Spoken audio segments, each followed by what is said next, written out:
Muita gente que você conhece, talvez até você mesmo, se afastou de Jesus. Não porque ele tenha rejeitado alguém, mas porque, em algum momento, ensinaram pra gente a ver Jesus como alguém distante, julgador, difícil de agradar. Uma figura que está sempre com o dedo apontado, pronta para nos condenar. Mas hoje eu quero te apresentar o Jesus da Bíblia, o Jesus de verdade. Simples, acessível e transbordando de um amor que a gente nem consegue entender direito. É um convite para redescobrir quem ele realmente é. Sabe, a história de Jesus na Terra é uma quebra de padrões religiosos o tempo todo. Enquanto as regras da época diziam com quem você podia ou não podia andar, Jesus estava lá, sentado à mesa com os rejeitados, os cobradores de impostos, aqueles que a sociedade considerava impuros. Ele andava com os excluídos, conversava com eles, olhava nos olhos. Ele tocava em pessoas que ninguém mais ousava tocar, como os leprosos. Enquanto a religião da época levantava muros para separar as pessoas, Jesus construía pontes, conectando o coração de Deus com o coração do homem. A fama dele cresceu. Multidões o seguiam. Mas a essência nunca mudou. Ele continuou sendo o mesmo Jesus próximo, acessível. E a boa notícia é que ele ainda é assim hoje. Ele continua de braços abertos, esperando por você, exatamente como você está. Então, por que tantos de nós têm medo de se aproximar? Por que a gente hesita? Muitas vezes é por causa da culpa que carregamos, dos erros que cometemos e que pesam na nossa consciência. É a vergonha, aquele sentimento de que não somos bons o suficiente. É o medo do julgamento, de sermos expostos e rejeitados. E tudo isso nasce de uma visão distorcida de Deus, uma imagem que pintaram pra gente de um pai carrasco, não de um pai amoroso. A verdade é que muitos não fogem de Jesus, fogem da imagem errada que criaram dele. Fogem de uma caricatura, de um Deus pequeno e religioso que não se parece em nada com o verdadeiro Deus da Bíblia. Existe uma história na Bíblia, no livro de Lucas, que ilustra isso perfeitamente. É a história de uma mulher que sofria há 12 anos com uma hemorragia. 12 anos de dor, de fraqueza. Mas não era só uma doença física. Por causa da sua condição, ela era considerada impura pela lei religiosa. Isso significa que por 12 anos ela foi excluída. Não podia participar do culto no templo. Não podia ter contato físico com ninguém. Se ela encostasse em alguém na rua, essa pessoa também se tornaria impura. Ela era uma pária social e religiosa. Imagina a solidão, o desespero. Mas ela ouviu falar de Jesus. E no meio daquela multidão que se acotovelava ao redor dele, ela teve um pensamento de fé. Ela se aproximou por trás, em silêncio, sem querer chamar atenção. Ela não se sentia digna de pedir, de falar, de ser vista.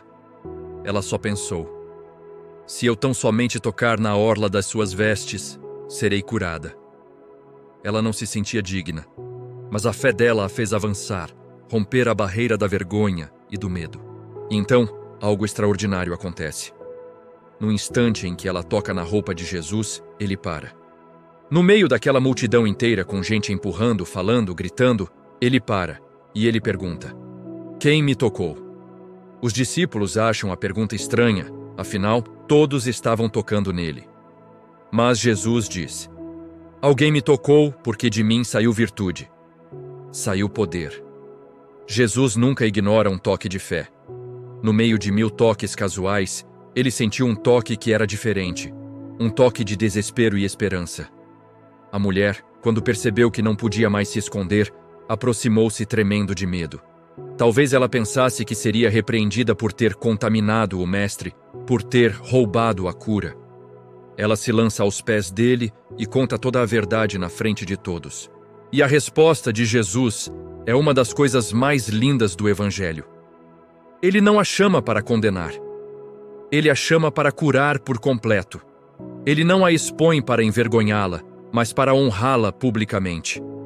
Antes de curar o corpo, Jesus sempre restaura a identidade. Ele olha para aquela mulher que foi tratada como impura por mais de 1 década e a primeira palavra que sai da boca dele é filha. Ele a devolve à família de Deus. Ele diz: filha, a tua fé te salvou. Vai em paz. Perceba, a fé dela não apenas a curou fisicamente. A fé a salvou. Salvou da exclusão, da solidão, da vergonha.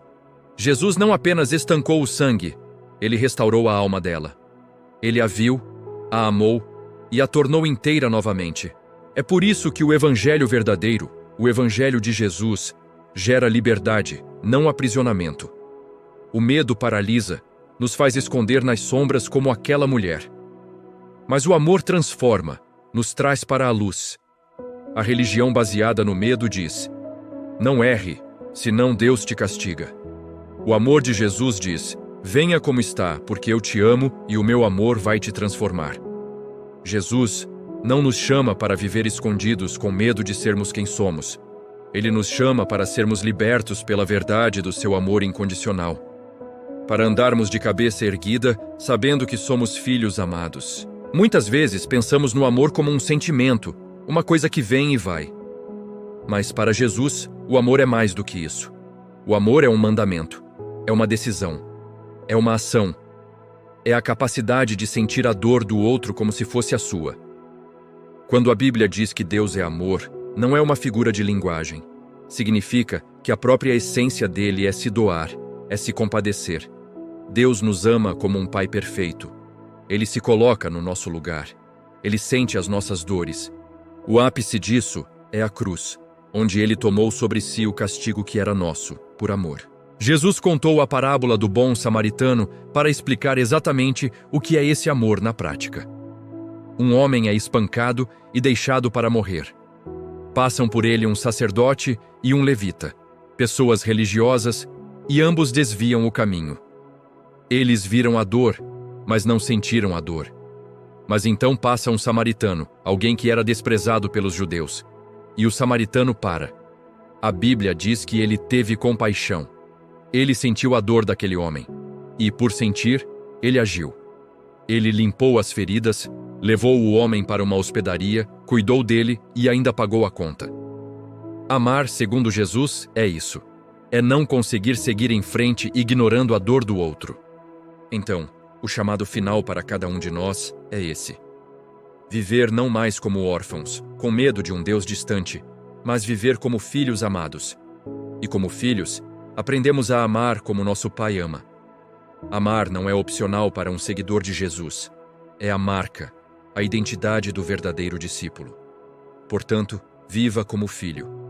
Ame como Jesus. E permita que esse amor transformador mude não apenas a sua vida, mas o mundo ao seu redor.